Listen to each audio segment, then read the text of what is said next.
How do you as a creative avoid burnout? The shorter answer is I don't always. So like, like everybody, I have definitely over the years had my share of burnout a couple times in sort of big ways where I've really like flat out, burned out. So I have learned a lot. I think a lot of times people come on and answer questions like this and they leave that part out and they're like, oh, that guy, like it's funny, even your question, even the assumption that I avoid burnout comes from a place of like, that guy seems like he's figured it out. So I think it's really important to say that, I've definitely gotten much better. And for the most part, I'd say I do avoid burnout now, but that wasn't always how it was, right? The things that I'm going to share with you now and say, these have been learned as a result of experiences that were not amazing, right? So anyone that is feeling that stuff, feeling burned out, or, it's not like some people just have smooth sailing. So I'm going to share a bunch of different things that a couple sort of mindsets and how I think about burnout or how I've learned to think about burnout. And then also some sort of specific, I guess, tactics or habits or strategies that have helped me. The first is, and it's funny because I say this quote all the time and I don't know where it comes from. Like there's a million different sources for it, I think, but the idea that you can say yes to anything, but you can't say yes to everything.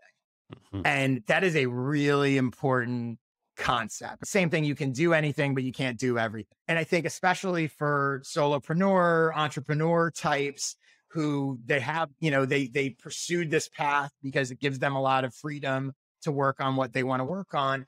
And they tend to have a million different things that they want to do and they see opportunities everywhere.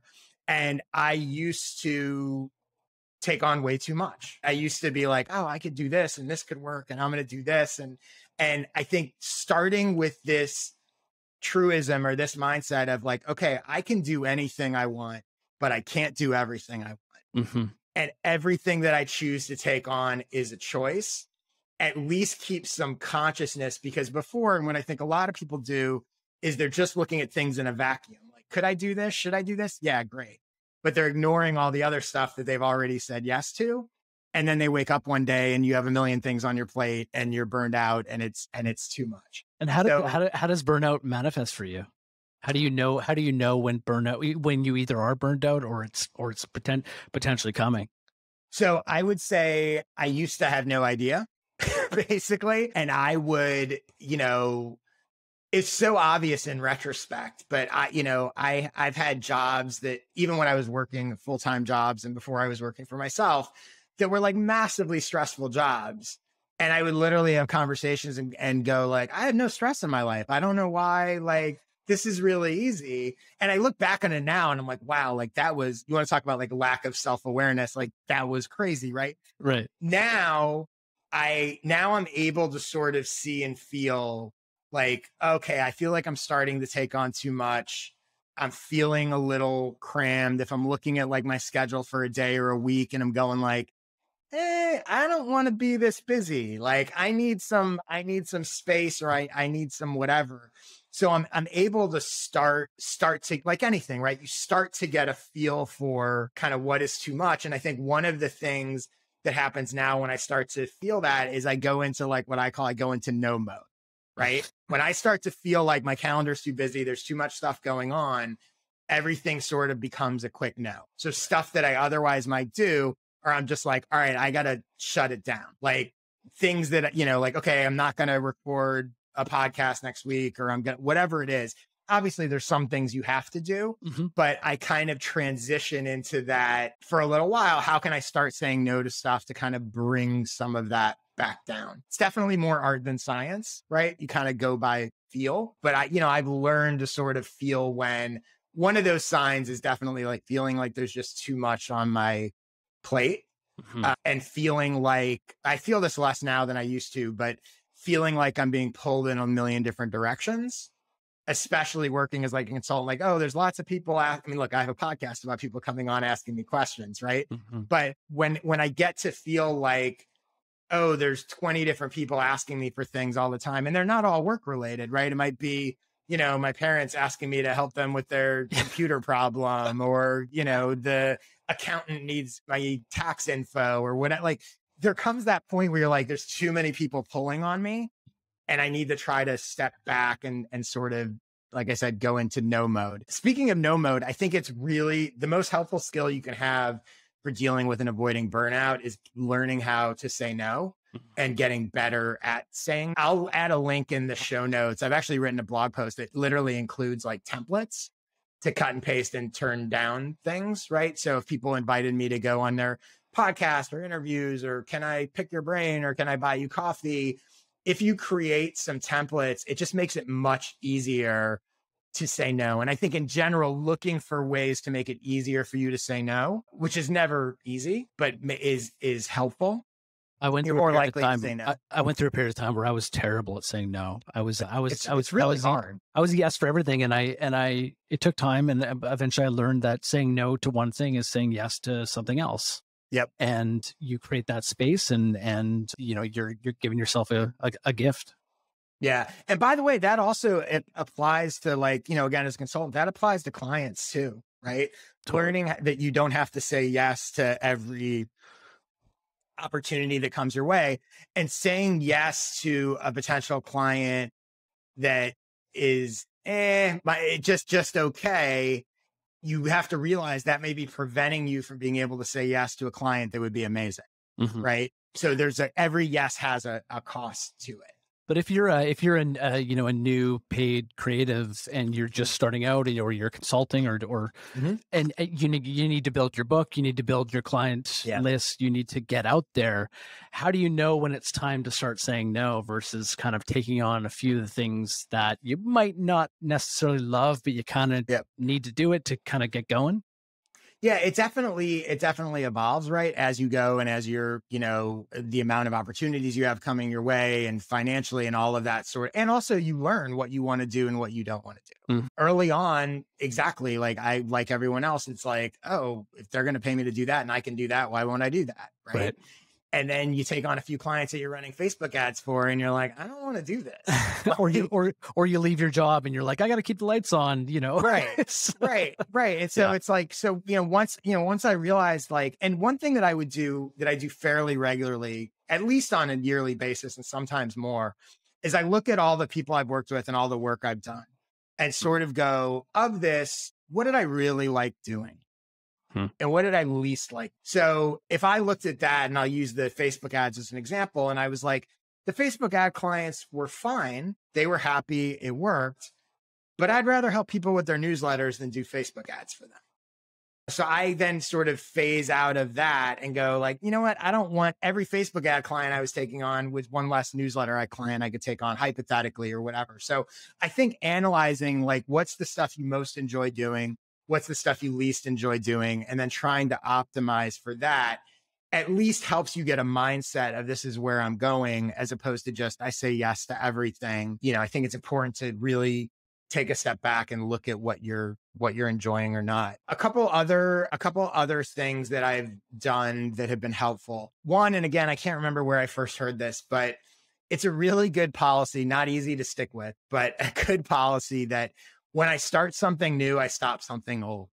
So, and this actually applies not only to sort of big projects, but it can also apply to things as small as meetings. So every time you agree to a recurring meeting, one other recurring meeting should go away. As opposed to, we always say yes and add stuff, and then you have too much stuff. So the other thing that this does, especially when you talk about projects, is it forces you to really consider, okay, let's say I want to start this newsletter or whatever. Well, if I have to stop something that's taking up relatively equal time, do I want to start it bad enough that I'm willing to get rid of this other thing? Mm-hmm. So for me, as the kind of person who would start lots of stuff all the time, it also creates a check. And this start something new, stop something old, directly fits in with, you can say yes to anything, but not yes to everything. So now I'm making choices on each project, which helps prevent burnout and taking too much, but also makes you way more deliberate in where you choose to invest your time. Do I really want to do this new project, or I'm just sort of excited in the moment? Am I excited enough to abandon this other thing? And also, when you sort of force yourself to abandon something, it also forces you to analyze, what am I spending time on that maybe is not really worth it?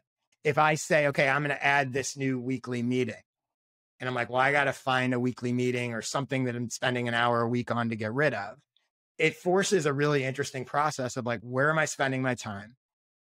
If I had to get rid of an hour, if I had to free up an hour a week, what would go? And you'll usually find that you're doing some stuff that really probably needed to go anyway. So I think that can be helpful. Another simple thing is everybody has a to-do list, and so do I. To-do lists are interesting because they're never ending. And they always, basically, if you think about it, let's say you have 10 things on your to-do list and you cross off 3 of them today. Yeah, you feel good about crossing off the 3, but really you just see the 7 things that you didn't do, right? So to-do lists inherently make you feel bad and make you feel burned out.